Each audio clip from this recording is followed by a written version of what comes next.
The Premier found himself surrounded by a hostile crowd of thousands at Parliament this afternoon. Protesters loudly vented their anger over the increasing amount of skilled work being sent offshore. It was an unusual sight. Unions, tradespeople and small business owners marching together to demand a better deal for WA workers. What we're after is WA jobs from WA Resources.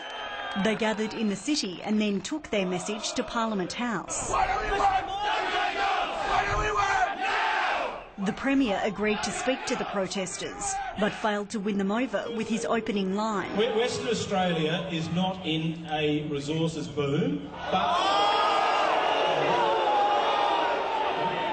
Unions say the companies behind some of the major resources projects are sending the bulk of the skilled work overseas. How many jobs did you sign away last week in Japan and Korea? Colin Barnett acknowledged some steel fabricators are working at less than a third of their capacity, but believes the resources giants are taking measures to keep more jobs in WA. The companies are now doing an audit of their contracts to make sure that when they give a contract for Australian work, West Australian work, it is done in West Australia. Police were watchful as the crowd jeered at the Premier standing in their midst.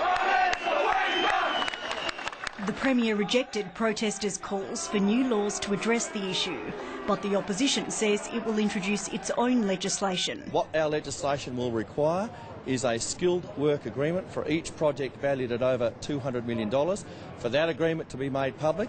Unions say they may rally again if their concerns aren't addressed. Alicia O'Flaherty, ABC News.